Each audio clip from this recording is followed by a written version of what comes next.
क्या आपकी शादी में देरी हो रही है या आपकी शादी में बार बार कोई ऐसी अड़चन या ऐसी रुकावट आ जाती है जिसकी वजह से आपकी शादी ही नहीं हो पाती है, या फिर आप ये जानना चाहते हैं कि आपकी शादी किस उम्र में होगी, कब होगी। आप इन सब प्रश्नों का उत्तर आज की इस वीडियो में जरूर जान सकते हैं। आप वीडियो को पूरा देखें। आप अपनी जन्म कुंडली खोल लीजिए। यदि आपके पास अपनी जन्म कुंडली नहीं है तो गूगल पे जाइए, वहां फ्री कुंडली सॉफ्टवेयर लिखिए, बहुत सारे कुंडली बनाने के फ्री के सॉफ्टवेयर आ जाएंगे। वहां पर आप अपनी डिटेल फिलअप कीजिए, आपकी कुंडली तैयार होकर आपके सामने आ जाएगी। अब आप देखिए, ये जो आप चार्ट देख रहे हैं इसे कहते हैं जन्म लग्न कुंडली। इसमें जहां पर ये 1 लिख रखा है इसको पहला भाव कहते हैं, 2 लिख रखा है उसको दूसरा, 5 लिख रखा है उसे 5वां, और जो 7 लिख रखा है इसे 7वां, जो 12 लिख रखा है उसे 12वां। इस तरह से जन्म कुंडली में 12 भाव होते हैं। अब हम विवाह की जब बात करते हैं तो सबसे महत्वपूर्ण भाव हो जाता है 7वां।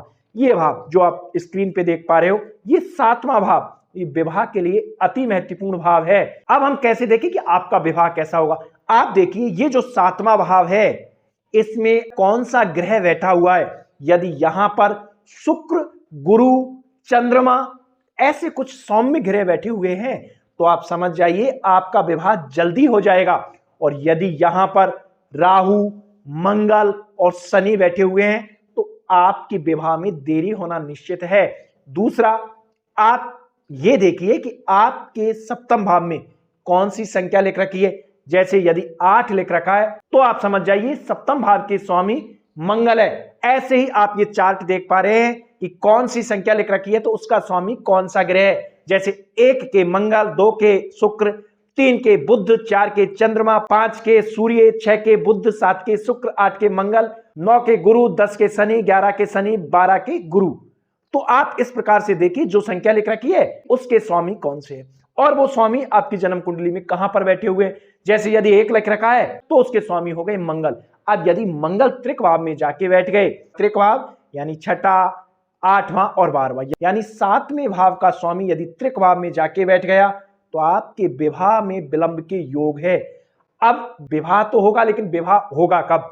आप देखिए कि ये जो कुंडली है इसके 7वें भाव को देख लीजिए, 7वें भाव के स्वामी को फाइंड आउट कर लीजिए। चार्ट में देख लीजिए जो संख्या लिख रखी है उसके सामने उसका स्वामी लिख रखा है।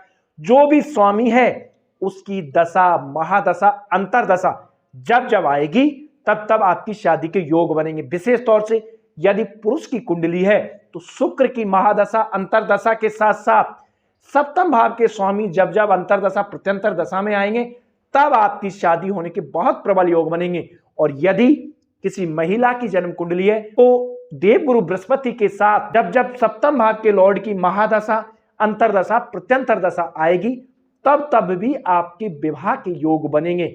यानी विवाह के लिए 2 ही ग्रह महत्वपूर्ण है, एक तो सप्तम भाव के लॉर्ड, दूसरा यदि पुरुष की कुंडली है तो शुक्र की बहुत बड़ी भूमिका होती है, और महिला की कुंडली है तो देवगुरु बृहस्पति की बहुत बड़ी भूमिका होती है।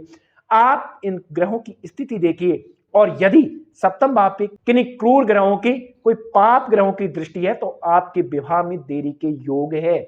आप मुझे कमेंट्स में लिखकर छोड़े कि आपके सप्तम भाव में कौन सा ग्रह बैठा हुआ है, सप्तम भाव के स्वामी कौन सा है, और आपके कुछ भी समझ में नहीं आए तो आप मुझे अपनी डेट ऑफ बर्थ कमेंट्स में लिखकर छोड़ दे। मैं आपकी कुंडली देखकर आपको बहुत अच्छी रेमेडी बताने का भी प्रयास करूंगा, और यदि कोई समस्या है तो उसके लिए बहुत अच्छे समाधान भी बताने का प्रयास करूंगा। आज की वीडियो में इतना ही। वीडियो यदि आपको पसंद आया है तो शेयर जरूर करें। जय श्री कृष्ण। पुनः मिलते हैं। राधे राधे।